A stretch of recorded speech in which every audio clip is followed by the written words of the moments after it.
अस्सलामुअलैकुम वरहमतुल्लाहि वबरकातुहू। आज का जो हमारा टॉपिक है वो है कंपोनेंट ऑफ सिरप। इससे पहले हम लोगों ने सिरप को देखा था, उसकी टाइप्स देखी थी, तो उसकी सिग्निफिकेंस देखी थी, उसके यूजेस देखे थे। आज हम देखेंगे सिरप किन किन चीज़ों से मिलकर बनी होती है। अब कोई भी मेडिसन या ड्रग होती है तो वो मैंने आपको पहले बताया था, दो तरह की चीज़ों से मिलके बनी होती है। एक एक्टिव इंग्रेडिएंट होता है जो कि जिसका थेरेप्यूटिक इफ़ेक्ट होता है, जो कि इलाज करता है बीमारी का, और उसके अलावा एक्सिपिएंट्स होते हैं जिससे जो मिल के एक डोजेज फॉर्म को तैयार करते हैं। इसी तरह आप सिरप को बनाने के लिए जो कंपोनेंट होते हैं एक्टिव इंग्रेडिएंट के अलावा, देखते हैं वो कौन कौन से होते हैं। Most syrup contain following component in addition to purified water and any medical agent present। के उनने क्या कहा है कि इसमें ये वाले कंपोनेंट मौजूद होते हैं प्यूरिफाइड वाटर और मेडिसिनल एजेंट के अलावा। वो कौन कौन से कंपोनेंट हैं? वो है sugar and sugar substitute, anti microbial preservative, flavourant, colourant, special solvent, solubilising agent, thickness and stabiliser. अब सबसे पहला है शुगर और sugar substitute.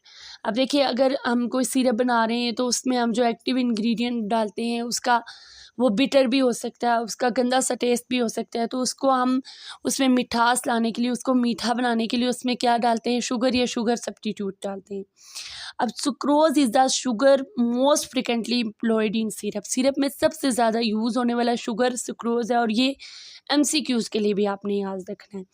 It may be replaced by other sugar or substance such as sorbitol, glycerin, propylene glycol।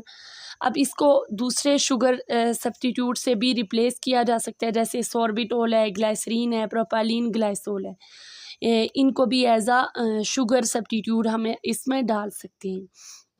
इसके बाद artificial sweetening agent, methyl cellulose, hydroxy ethyl cellulose, these non sugar are use for syrup of diabetic patient.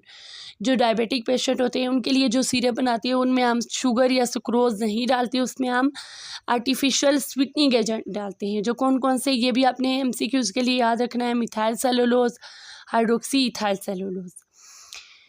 उसमें आ जाता है dilute solution of sucrose, sport mould, yeast and. अब जो इसका dilute solution बनता है, सुक्रोज डालने से गाढ़ा हो जाता है सोल्यूशन, तो जो बनता है वो क्या करता है, उसकी वजह से यीस्ट, मोल्ड, बैक्टीरियल ग्रोथ या माइक्रोबल ग्रोथ हो सकती है हमारी जो सिरप है उसमें, various growth of such micro organism.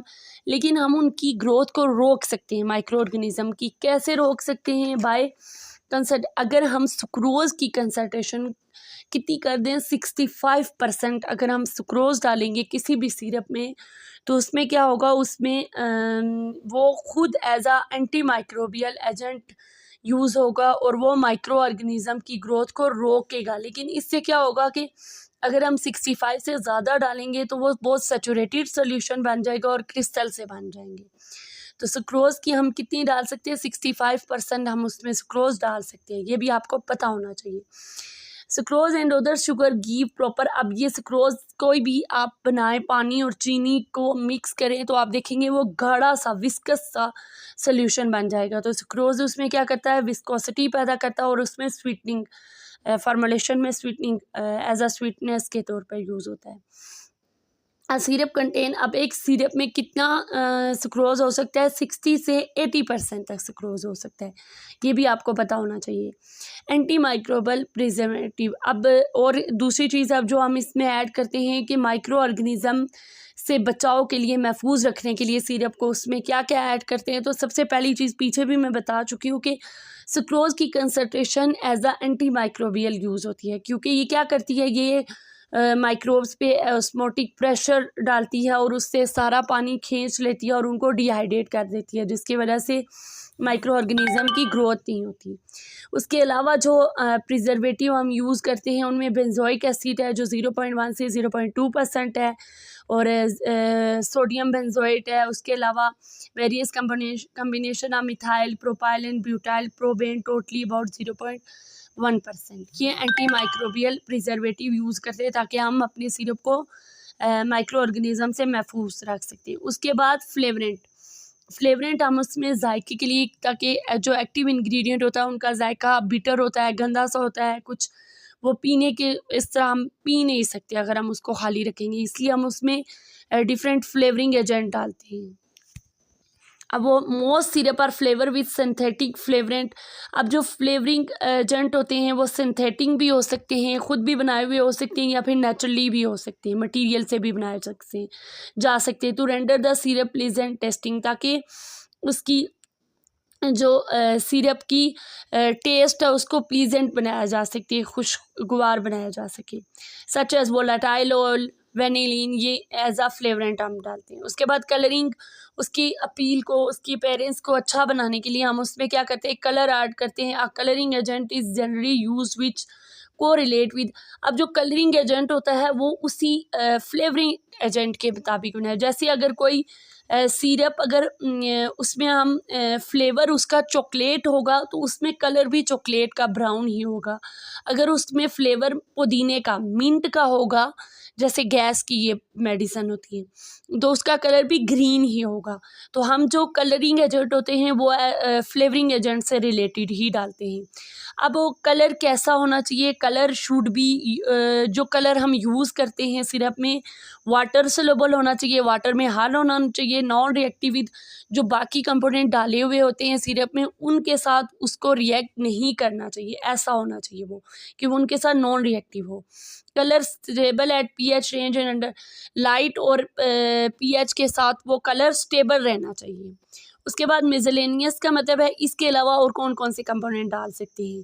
Special solvent, soluble special solvent के उसको हल करने के लिए कोई सॉल्वेंट और डाल रही हूँ, और सोलबलाइजिंग एजेंट डाल रही हूँ, थिकनेस के लिए, उसकी विस्कोसिटी को बढ़ाने के लिए। उसके अलावा स्टेबलाइज़र, उसको स्टेबलाइज करने के लिए कुछ बफर्स वगैरह डाल रही हूँ। ये सारी चीज़ें जो होती हैं हम उसमें किसी भी सिरप में डालते हैं, उनको क्या कहते हैं, मिसलेनियस कहते हैं। अब method of preparation of syrup, syrup को हम किन किन तरीक़ों से तैयार कर सकते हैं, कितने मेथड हैं वो देख लेते हैं। Solution with the add of heat, इसमें हम क्या करते हैं, कोई भी दो सोल्यूशन डाल लेते हैं और उसको हीट देते हैं। मुसलसल हीट देने से क्या बन जाता है, हमारा सोल्यूशन तैयार हो जाता है। सोल्यूशन बाय एजिटेशन विदाउट, अब कुछ सोल्यूशन ऐसे होते हैं जिनको हम बस हिलाते रहते हैं। एजिटेशन का मतलब होता है हिलाना, उनको हम हीट नहीं देते, सिर्फ हिलाते रहते हैं, क्योंकि कुछ इंग्रेडिएंट हीट सेंसिटिव होते हैं, तो उनके लिए हम क्या करते हैं, हीट देते रहते हैं, उनको हीट नहीं देते, उनको सिर्फ हिलाते रहते हैं, और वो क्या होता है, हमारा सोल्यूशन तैयार हो जाता है। Addition of sucrose to a medicated liquid, अब इसमें क्या करते हैं हम, एक कोई भी मेडिकेटेड लिक्विड है, कोई भी मतलब मेडिसिनल एजेंट है, उसमें हम क्या करते हैं, सुक्रोज का एक जो है सोल्यूशन बना के उसको उसके अंदर मिक्स कर लेते हैं। परकुलेशन एक पूरा तरीका होता है, एक मशीन होती है, परकुलेटर होता है, उसके अंदर हम फिल करते हैं सोल्यूशन को और उस मशीन के ज़रिए से बनाते हैं। और ये सारे मेथड यूज़ करते हैं हम एक सिरप को बनाने के लिए। अब सिरप को हम इसका स्टोरेज कैसे कर सकते हैं, syrup should be store in a well close container, कोई भी हम मेडिसिन बनाते हैं उसको हम अच्छे से कंटेनर में क्लोज करते हैं, टेम्परेचर नॉट एक्सीडिंग, और इसको हम 30 डिग्री सेंटीग्रेड से ज़्यादा टेम्परेचर में नहीं रख सकते। तो सिरप के बारे में आपको ये अच्छे से याद होना चाहिए, क्योंकि सिरप काफ़ी इंपॉर्टेंट है। इसकी डेफिनेशन पता होना चाहिए, इसकी टाइप्स पता होने चाहिए, इसके